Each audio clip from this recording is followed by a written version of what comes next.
So the fact that my cholesterol was so low up until, I would assume, quite recently, at least until I adopted a ketogenic diet, I assumed that my cholesterol was probably in the 70s, until 2021 or 2022. But that means that I developed heart disease while my cholesterol was totally normal. Bradley, how did you find Carnivore? Hey Dave, thanks for having me on. Well, Carnivore for me was really the culmination of a health journey that began about 3 years ago. For the 31 years of my life preceding that, I had a lifestyle that I don't think anybody would accuse of being healthy, at least of all me. I was a chronic junk food consumer from the earliest childhood memories. I was the kind of kid that ate all of his Halloween candy on Halloween. Just come home and eat until you're sick. I mean, it was that sort of compulsive type of eating, and it didn't really get better in adulthood. So I sort of had that 12-year-old boy diet that I call it, even well into adulthood. As a kid, I suffered from a lot of musculoskeletal issues. I was a preteen, and I was growing faster than my body could really keep up with. So the bones would, grow very fast, and the tendons and ligaments wouldn't be able to keep up. And this resulted in a lot of very painful issues. I was very prone to tendonitis, inflammation in the feet. I was flat-footed, and that didn't help. I had Osgood-Schlatters in the knees. So I spent a lot of time on crutches, a lot of time in physical therapy as a preteen. And what that meant is I was a lot more sedentary than other kids. And since my diet was not adjusted at all for this, I gained weight, and I was fairly overweight in high school up until about the age of 17. And then I discovered running, distance running. And this, in a way, would kind of saved me from having to reckon with my terrible lifestyle, because I discovered that it was possible to manage your weight through enough cardio, through moving enough. You could, for a time, outrun a bad diet. And I was just totally convinced of that. And it worked. I lost weight. I got thinner. I ended up joining the military straight out of college. I was a paratrooper. It was pretty rough on the body. And like a lot of young soldiers, to the extent that I had a philosophy about nutrition and health, it was that eat as much as you want, drink as much as you want, smoke as much as you want. And it doesn't matter, because you're going to work out in the morning, you're going to run 12 miles, and you're going to carry a pack for 15 miles, and you're going to burn it all off anyway. And that was true for a couple of years. And then I got to the end of active military service after 4 years. I got out. I probably gained 25 pounds on active duty, and it was not muscle. I'm pretty certain of that. Within another year, I had started suffering from some very bad lower back pain, really bad sciatica. I had hurt myself just doing some basic lifting at home, lifting something off the floor, and it never really recovered. Eventually went to a doctor, had an MRI done. It turned out I had 3 compressed discs in the lower back near the L5S1. They tried physical therapy. They tried electrostimulation. It was so bad, it was so debilitating, that I opted to have a surgery done to try to repair this. Something called a laminectomy, which is where they remove the back plate of one of your vertebrae in the affected area. And it doesn't fix the compressed disc, but what it does is it gives it a lot more space. And so it's not pinching the nerve anymore. And it's a very intensive surgery. The recovery is not fun. But within 6 months, it had proved to be very, very successful. So my back pain was reduced by, I'd say, 90%. It was certainly livable. The remaining residual pain that I had, I figured, well, it's never going to be 100% again. I'm just kind of broken like that now. And once again, I was kind of saved from a reckoning with my lifestyle, because this just meant, well, now I can run again. And now I can really control my weight again. It's not painful anymore to do it. So this became, this was just up to my old tricks again, right? This is how I maintained my weight. This is how I kind of kept it from ballooning out of control.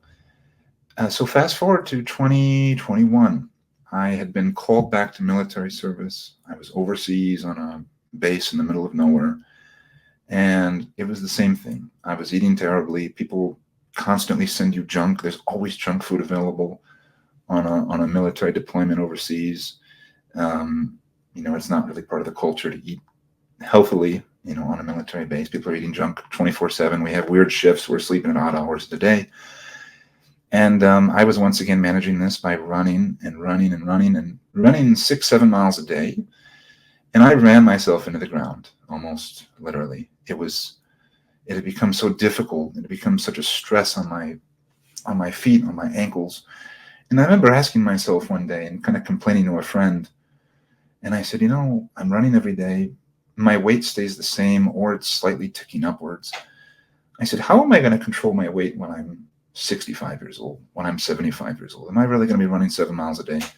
I just doubt it. I'm not sure I can do that in another 5 years from now.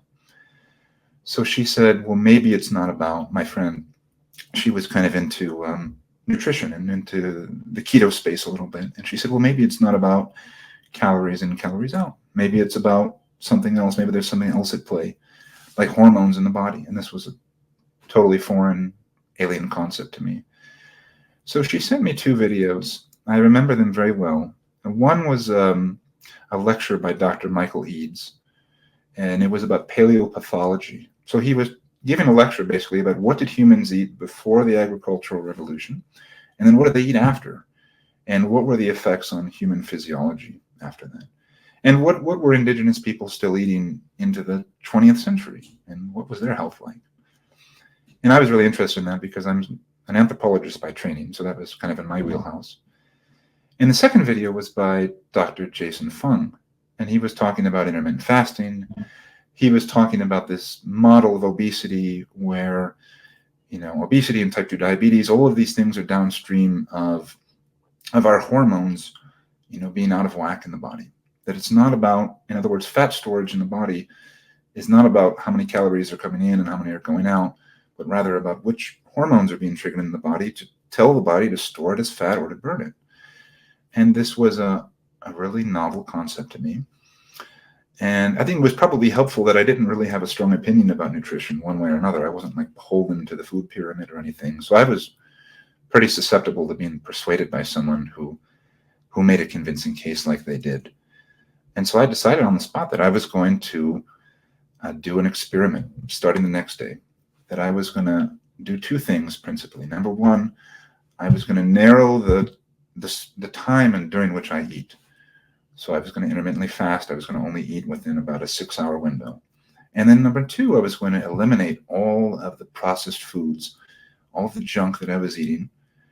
And I wasn't going to limit myself to things like fat and protein and vegetables. I was still eating vegetables at the time.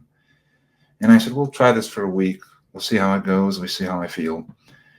And, you'll often hear people asked, well, how soon did you notice results? How soon did you notice an effect? I can tell you truthfully, it was after the first meal, because I couldn't finish all the food on my plate. And this was a very new experience for me. Normally I could get 3 plates of food. We would go into the Army cafeteria on the base. You just load up with as much junk food and ice cream and frosted flakes and whatever you want to your heart's content. And you would just eat it all. And you'd be hungry again in 2 hours, of course. But this time I had nothing but meat and eggs and I think some bell peppers. And I couldn't finish it. And this was like my real first introduction to satiety. I'm not sure I had ever had a meal before that didn't have carbohydrates in it.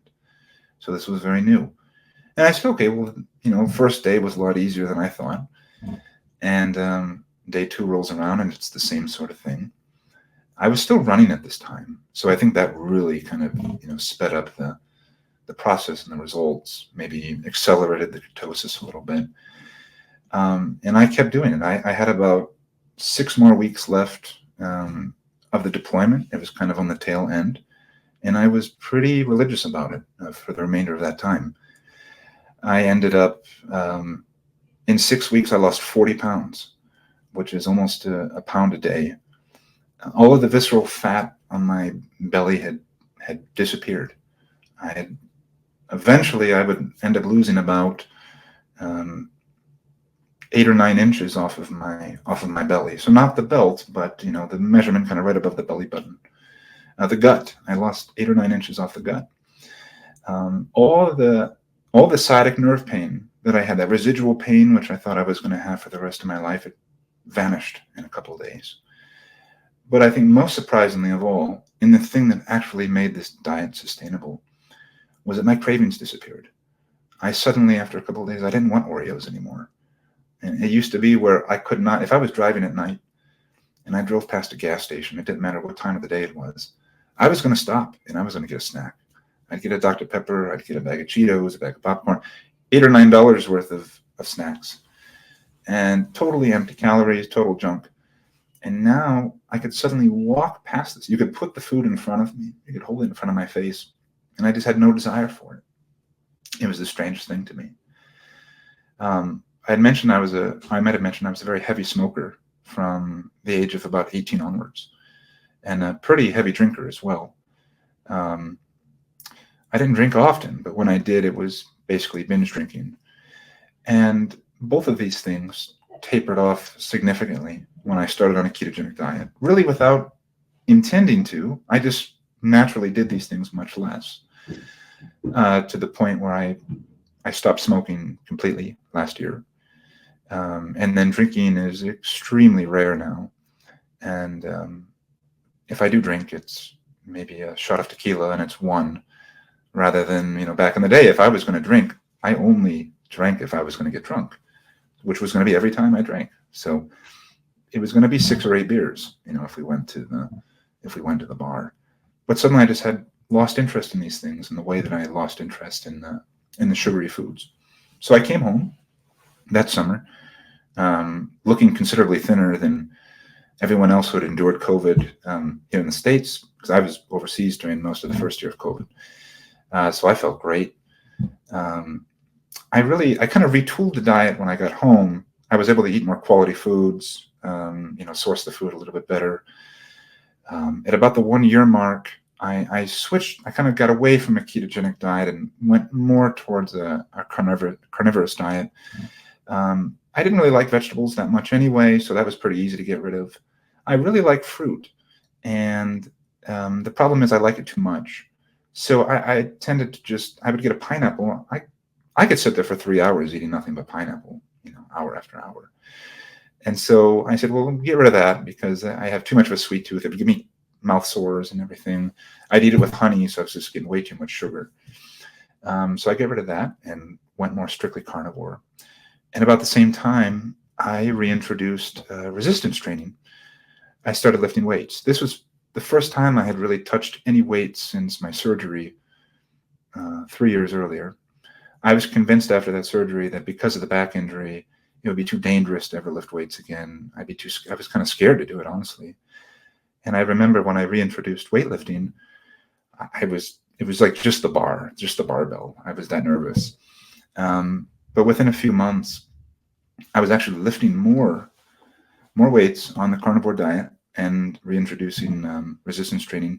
I was lifting more weights, heavier weights than I used to before my injury back in the day, considerably more. And as a result of this had a really positive effect on my body composition. So I'd gotten very thin on keto, very thin and wiry, and I was very healthy. But I didn't really have much muscle mass at all. And so really that second year of a ketogenic diet, but much more carnivore, I ended up gaining a little bit of weight, but it was the first time I'd ever gained weight without gaining fat. I was gaining muscle for the first time. My pant size was staying the same. My clothing was fitting just as well, but my shoulders were getting bigger. My waist was getting narrower. I was getting more defined. My face was getting tighter. The jawline was getting more defined. And, I had just a significant improvement on my appearance. And I think I had sent you those, 2 side-by-side photos in military uniform from a few different years apart. And you can see pretty significant difference in just the facial structure and composition from that time. So, fast forward to the beginning of 2024, and I would tell you, oh, I'm in the best health of my life. I've never felt better. I've never been leaner, never been stronger, never slept better. I didn't suffer from it. Thankfully, I didn't suffer from any, psychological issues or gut issues or anything like that. But I noticed that my concentration, my attention span had improved significantly. on this diet, to the point that I could read a book for a couple hours at a time without getting kind of distracted or doing something else. Little things like that. I found I could, sit down and work on a dissertation at grad school a few years back, and I could work on it for 10 hours straight and not need a break, not even have to eat, because I was still doing a lot of intermittent fasting. And I would use fasting as kind of a way to kind of boost the cognition, and it really had some positive effects. So I find myself in the beginning of this year, I turned 34, and I say, wow, I never felt better. I hadn't actually seen a primary care doctor in a number of years before this, and my mother had encouraged me. She said, you really should see a doctor one of these days, because you're eating all this saturated fat and all this food that's terrible, all this red meat, and it's terrible for you. And just go see a doctor, make sure everything's okay. So I see the doctor, and my blood pressure is normal. I tell the doctor I feel great, my weight's normal. And then the blood results come back, and I have exorbitantly high cholesterol. And my doctor is just amazed by how high my cholesterol is. We even had it retested because, maybe it's an aberration or something. But no, my LDL cholesterol was consistently in the low to mid 400s, with a total cholesterol in about the low to mid 500s, I suppose. Meanwhile, my HDL was very high. The triglycerides were very low. My fasting insulin was very low. The C-reactive protein, which tends to be a good marker for inflammation, was extremely low. So all these markers were very positive. But then I had this LDL number, which was just exorbitantly high. And my doctor said, well, you need to be on a statin right away.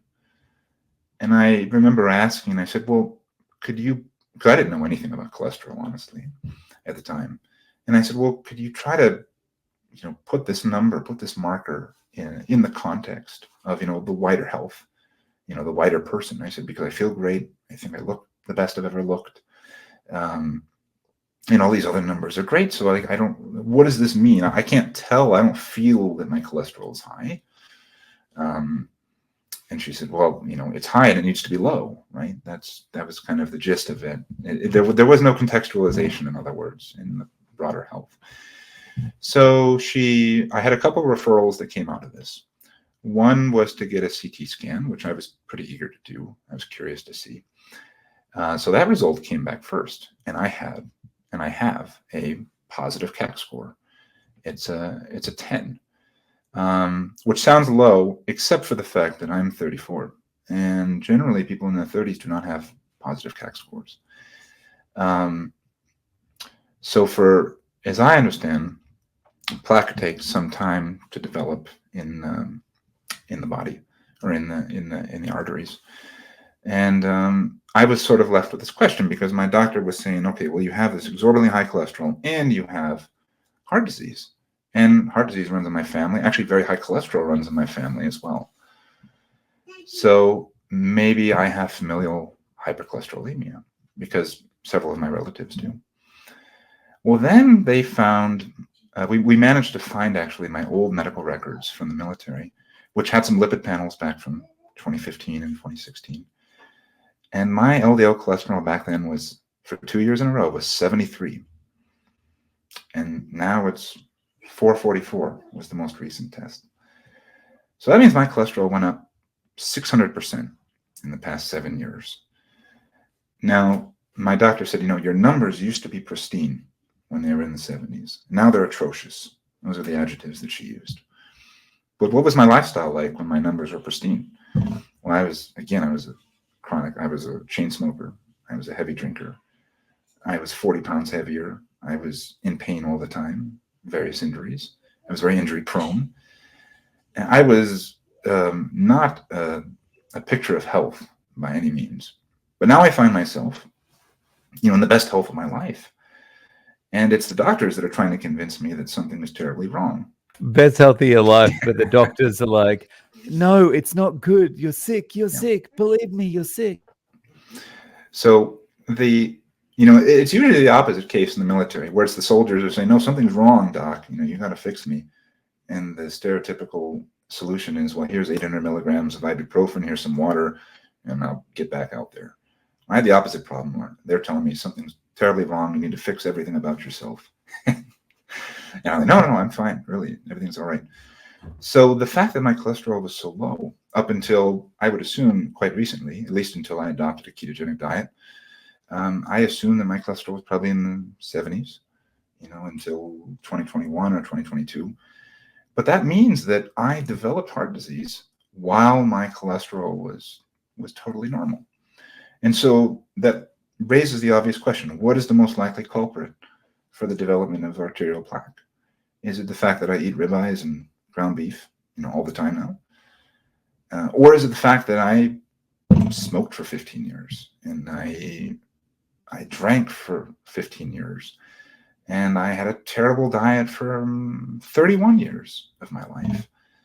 I think the culprit is pretty obvious. I differ with my doctors on what the culprit is, but and I think that's why I'm not terribly concerned about the CAC score. It's something I'm sure I'll get retested in the future, but I'm just very disinclined to do any sort of intervention, given how well I feel at this point in my life. But the other referral that I received, aside from the cardiologist, was to a dietitian, and I didn't have really any intention of, sincerely changing my diet, but I was willing to listen to what they had to say, and just was kind of curious. I expected it would probably be the food pyramid or something. Where we don't call it the food pyramid anymore. We call it My Plate, in the U.S. at least, but it's the same thing. And so I went there, and she's like, "Well, describe an average day, in Brad's diet." And I said, "Well, I don't know. I eat about 2 pounds of red meat a day, maybe 6 to a dozen eggs, a bunch of cheese, a bunch of butter." And she listened very politely, and she did. It was a phone consult, so I couldn't see what her facial reaction was to it. She said, "Well, it's good that you got rid of processed foods out of your diet. That's clearly been positive for you." But she said, "I think to the extent that you've had success on this diet, it's because you've managed to do calorie restriction, not because of the content of the food," which I'm highly skeptical of. I probably eat 4,000 to 5,000 calories a day, and my weight stays the same, doesn't really go up at all. But anyway, she recommended what she called minor tweaks to the diet, which really amounted to a complete overhaul. She said, "Well, you're eating, you're not eating enough, in the sense of not often enough." And I said, "Well, I don't know. I have 1 meal a day, sometimes 2 meals a day. It just depends if I'm working." She said, "Well, you really need to be having about 5 to 6 meals a day, eating every 3 hours. You need to have carbs for glucose, and you're significantly hampering your athletic performance, by virtue of the fact that you're not fueling your body with carbs." This is news to me. Again, I'm lifting more, I'm faster than I used to be, all around, by every metric, my athletic performance is vastly better than it used to be, even 15 years ago. But I'm apparently not, fueling my body enough. And so what's the solution to this? High fiber, whole grains, starchy veg, fruit, the usual things. And I told her about an experiment that I had done a few weeks earlier. It was sort of like the Feldman protocol, the Dave Feldman protocol, where you reintroduce carbohydrates to try and manipulate your LDL. I was curious if I would have the same sort of results as some of those guys that have done that experiment. So I reintroduced about 150 grams of carbs a day. This was in the form of sweet potatoes, bananas, some dehydrated fruit, things that I like. I really like all those things, and I enjoyed eating them. And in fact, I was able to drive my cholesterol down a little bit. Maybe it dropped 70 or 80 points, but it was still in the 360s at that point. So it wasn't very impressive as far as the cardiologist was concerned. But the effects were not trivial. The side effects were not trivial of reintroducing carbohydrates after years of not having them.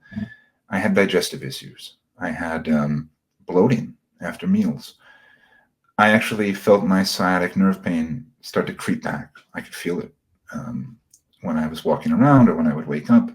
And waking up in the morning, especially the night or the morning after a workout, I would feel stiffness, soreness. I was starting to get like plantar fasciitis in my feet from doing sprints and doing workouts, and all of these things, these symptoms that I had not had 3 weeks previously. And the only thing that had changed was the reintroduction of the carbohydrates. I was actually still intentionally eating the same amount of saturated fat, ground beef, butter, and everything. All I was doing was adding to that with the carbohydrates. And maybe because it was more calories, I gained weight as well. I gained about 5 pounds doing that. Then I just didn't feel as well as I did before. And I told this to the dietitian, and she said, well, that's to be expected. You're acclimating your body to carbohydrates, and there's going to be some digestive adjustment that you're going to experience. Your body's going to start to retain a little bit more water, and so on and so on. And she recommended a couple different meal options of these 5 or 6 meals that I was supposed to have a day: egg whites, oatmeal, English muffins, crackers, black beans, salad, low-fat yogurt, low-fat cottage cheese, granola bars, and my personal favorite was a homemade trail mix with Cheerios, with regular Cheerios. And I needless to say, I did not adopt the recommendations, but I imagine if I ate like that for 3 weeks, then I would feel absolutely miserable. So I don't make really strong claims about the I guess the future of my health. I don't know how long I'm going to live. I don't know what my health is going to look like in 20 or 30 years. I suspect the fact that I feel better waking up every morning, that I feel more confident, I look better, I have less fat on me, less pain, that however many years I am here for, it's going to be a lot more pleasant than it might have otherwise been, and that I'm probably saving myself from a lot of chronic illnesses that unfortunately affect people my age and younger, and certainly older as well. So I'm content to accept that risk, whatever it is, and continue living this way. When you talk about your CAC score, it reminds me a lot of my story. I haven't had a CAC scan myself. I've had a CT angiogram, and I've also got some plaque there. I think the difference between the two is the CT angiogram shows you the amount of flow that you have, but the doctor is, of course, it's the cholesterol. Yeah. But then I go back to my physical results, from 5 years ago, and the LDL is at 100, not at 380 or whatever, consistently over the years. And I too, when I was younger, I started smoking at 15. I was a heavy smoker for years, and drinker as well. And I imagine the smoking and the drinking and the junk food diet over a period of 20 years is more likely to be the culprit of plaque development than the fact you've been eating red meat for the last few years. Yeah, I was a very heavy smoker too. I didn't smoke cigarettes. I smoked cigars and pipes. You see all the little pipes behind me. So I was like Gandalf. I always had a pipe in my mouth, and I like it. And you know what? Honestly, of all the things that I gave up, during this kind of health journey, smoking is the one that I miss the most. If I'm being perfectly honest, I don't miss alcohol. I don't miss the junk food. But there was something very pleasant and almost nostalgic about smoking. Sitting out on the porch at night, in the summer with friends. There was a social element to it as well. And I'll be honest, I miss smoking, but I didn't have withdrawals when I stopped. There was, a lot of people have withdrawals when they stop smoking, but for me, it was just more breaking the habit, just the habit of like, oh, well, at this time of the day, I go out and I smoke. Finding something else to do to fill that time became important. But I didn't have withdrawals from any of these things, not from the sugar, not from the alcohol, not from the tobacco itself. And I think part of that might be the diet, and just what it's doing. It's literally rewiring your brain. And that's the thing I try to tell people when when I'm singing the good news about this lifestyle. Like I said, oh, you look so different. You look so much better than you did a couple of years ago. And they said, how'd you do it? And I said, oh, I just eat ribeyes now. I just eat ground beef, and that's it. And what kind of response do you get from people? They're very perplexed because clearly, well, I'm like, no, I'm serious. That's actually what I do. And you can kind of see the gears turning in their head. Like, is he playing with me? Is he joking? I mean, clearly, you've had some results. If you show up and meet somebody for the first time in a few years and you're 40 pounds lighter and your beer gut is gone completely, something has happened to you in the meantime, and most people will notice that. So it doesn't tend to be like an incredulous reaction, but they were like, well, okay, I guess if it works for you. I said, well, it worked for me certainly, but I suspect it works for most people. And so it was your mother that recommended you go to the doctor in the first Yes. place to get your bloods checked. How is she with this way of eating now? Is she more accepting of it or less? My family, it was funny. My family had never, ever made any comments about, my lifestyle, about I always kept my, drinking under control, especially around family. But there was never a point that I can remember in life where someone said, you should probably drink less. You should probably smoke less. Maybe you shouldn't eat so many Oreos in a single sitting. That never happened. But when I came back, looking, weighing, I think the lowest I got down to was 195 pounds, which is about the lowest weight I had been since high school. And my mother was like, what are you eating? I said, well, mostly eggs and meat. And she said, well, you better watch your cholesterol. You probably should cut back on that a little bit. And that was the first time anyone had actually told me, explicitly, you should really ease off a little bit on that lifestyle. Which I thought was very funny. But, they've kind of come to terms with it, my family, and they clearly see that I'm just in a much better place, physically. I wouldn't say so much mentally and emotionally. I think the way that I suffered from metabolic dysfunction and from inflammation was always expressed in a very physical way. And I think this is the real insight or the real paradigm shift that I had on this diet, was that we always think about genetics and health as something that sort of happens to you in sort of this passive thing that, oh, well, I got cancer, or I have depression, or I have bowel disease, or I have whatever, you name it, whatever physical ailment it is. And then you'll hear people say, well, it runs in the family, and I'm genetically, it's my genetics. And it's kind of like, well, that's your fate, right? It's a very fatalistic view of health. And if there's anything that I've really changed my mind about on this diet, it's that genetics actually is not determinative. What it does, genetics informs what you're predisposed to if you are metabolically unhealthy. And so for me, that was always in the limbs, or that was always in the ligaments and the bones and in the nerves, in the discs. That's where I felt it.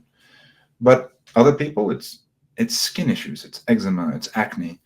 For other people, it's mental health. They don't have any gut issues. Their weight is perfectly normal, but they have schizophrenia, they have bipolar disorder.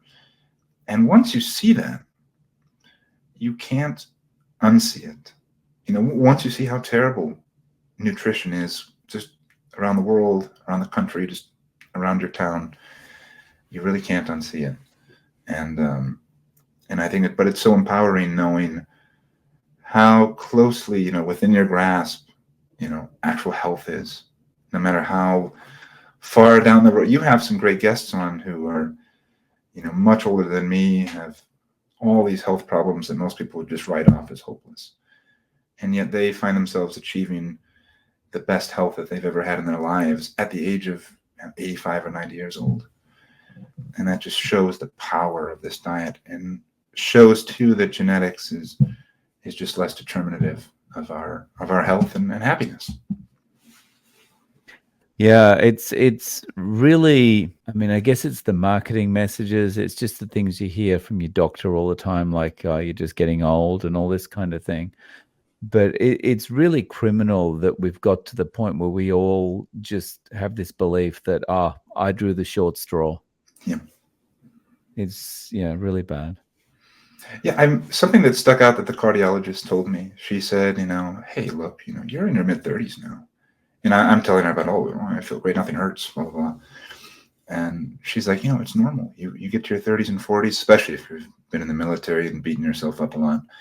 She said, you're gonna get arthritis and things are gonna start to hurt. And that's just sort of like, she was talking to me as if I was sort of, fighting against nature and fighting against time, that I was like desperately clinging on to my youth or something. And I said, no, like, I have been there before. I've had the arthritis. I've had all these horrible pains. I've been the guy that says, I was the guy at the age of 26, 27 that said, once you get to your mid-20s, it's all downhill after that.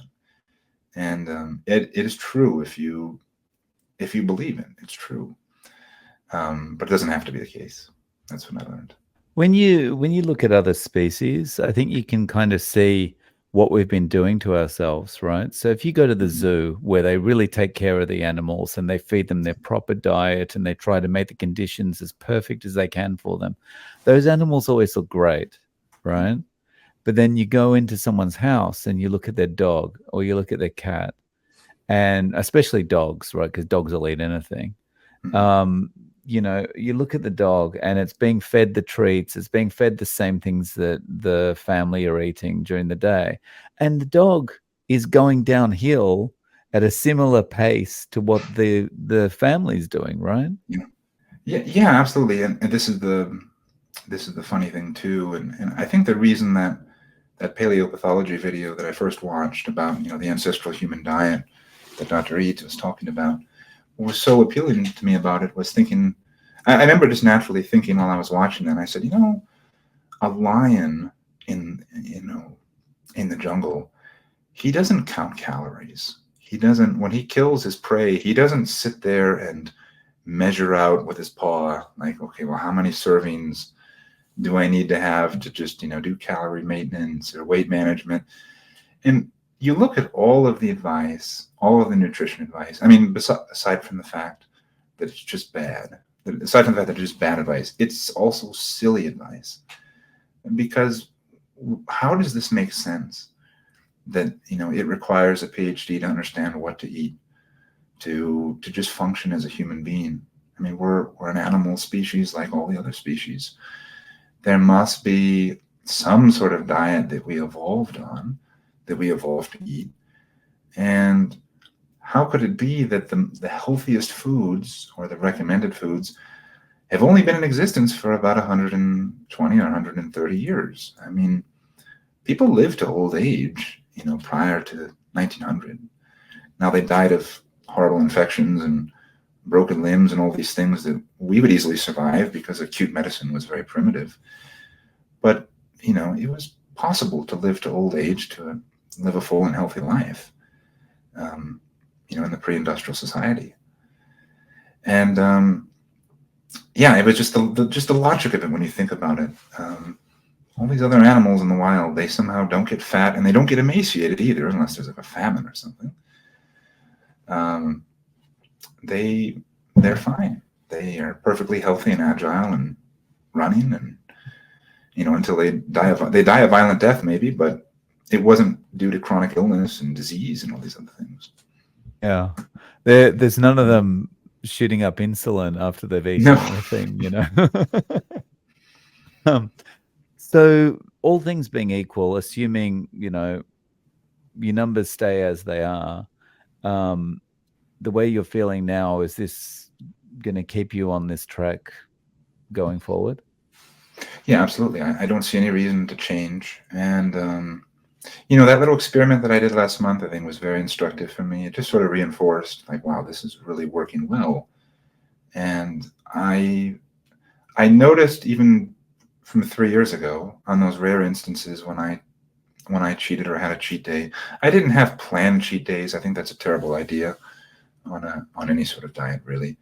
But just incidentally, you're at a birthday party, you have a piece of cake, it's Christmas, you have a brownie or something, or you have a few drinks when you meet some old friends or something. And so I would do that, but I don't really do that anymore because I really feel like I pay for it now, or I feel so much worse after it. And I don't know if that's because my body is so much more sensitive to it now, or is it the fact that did I always feel that bad after, but it was just so normalized that you didn't even notice that you felt that way because you were always inflamed and you were always bloated. So what's the difference? So no, I don't see anything that would convince me to change. And actually, least of all, if there are studies that come out and people put a lot of faith in, I live my life, I just follow the science. You hear a lot of people say that. And to be honest, I don't. I explicitly say kind of the opposite. I said, no, I kind of follow my intuition, especially when it comes to things like nutrition, when it comes to just various lifestyle questions. Because all of these, population studies, I'm not a population. I'm one person going through life. I'm an N of one experiment, just riding through life. And there's nothing that a study is going to tell me that is going to convince me of, the opposite of what I've seen with my own eyes. It's like the old Groucho Marx question in the old Marx Brothers routine, where he says, who are you going to believe, me or your own eyes? And that's the question that I feel like medicine sort of poses to us sometimes, especially those of us who have been fortunate enough to discover this dietary intervention to change all these aspects of our life. He said, are you going to believe the guidelines or are you going to believe yourself? Well, the answer is pretty obvious for me. Yeah. Yeah. Your body says you're feeling the best you've ever felt before. You're sleeping better than you've ever have before. You feel more awake than you ever have before. But don't believe that that's good for you. Can't be. Yeah. I'm 34 now, and I have more agility, more flexibility, more strength than I ever had before. It's one of the weird consequences. I don't know if it's specific to the carnivore diet or was it just a function of, losing a lot of body fat or something, but I am way more flexible than I used to be. It used to be, okay, well, if I wanted to like bend down and touch my toes, I have to like work up to that. I have to really loosen up to be able to do that. And now I can wake up. I wake up every morning and I get into a deep squat, without falling over. And it's easy. I have a little toddler at home and she does the deep, kids do that naturally. They just kind of get down in that deep squat position. That's a natural human resting position that we've just sort of forgotten how to do in modern society. But I can do that. I can go outside. I can do a handstand. All these different things. And I'm moving faster, moving better than I did when I was 18. I do feel fortunate that I discovered this diet as relatively young as I did, rather than enduring another couple decades of substandard living. But at the same time, oh gosh, I really wish I had known this when I was 18 or 22. I would have just spared myself so much unnecessary suffering, and probably prevented myself from being injured and requiring surgery and all these things. It also makes you think, you talked about being in the military. Imagine if this was like more widespread knowledge within the military. I mean, that would surely that makes an unstoppable force of people. Yeah, we have an obesity epidemic not only in the country but in the military. We have because of the way the military is in the U.S., it's a volunteer force. It tends to represent the wider population, not only ethnically and demographically, but also in terms of health issues as well. And so we have this real problem of obesity in the military. And think about the not just the human suffering of that, but the costs. I mean, to the government, the disabilities that people have because they're metabolically unhealthy. We have these rations. They call these MREs, the meals ready to eat. Those little brown bags of like freeze-dried food that we give to soldiers. Interestingly enough, those were pioneered by Ansel Keys, the big boogeyman of the keto movement. So he pioneered, I believe, the C ration, which became it was the predecessor of the modern army ration that we have today. These things are terrible for you. They're just sugar bombs when you look at them. It's funny that the military is aware that it has an obesity problem, it has a weight problem. And the way that it's kind of addressed this is, we have army dietitians, of course, that are spread across the force. And when you go into an army cafeteria, all of the food is color-coded.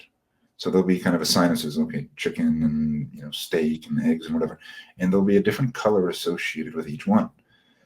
So the whole grain bread, those are green. So that means eat lots of these. And the yellow, I think the eggs are yellow, and a few other ones, just take it easy. Don't go too crazy with these ones. And then if it's red, if it's like red meat, like if they have a steak or something, they said, stay away, eat as little of this as possible. So naturally, when I was starting this diet, I was doing it at one of these cafeterias. I did not have access to, the massaged cows, grass-fed, grass-finished. This was a pretty dirty keto that I started on. And even still, the results were still pretty incredible. But basically, I only ate the red stuff, not the ice cream. So the ice cream and the Captain Crunch, they're the same color as the New York strip steaks and the filet mignons that they have in the cafeteria. So, wow. Sounds like that. It sounds a little bit like what Tufts did with their system by rating things. But at least the Captain Crunch is red as well. That's good to know. So if you were giving someone advice about how to get started with carnivore, what would you tell them?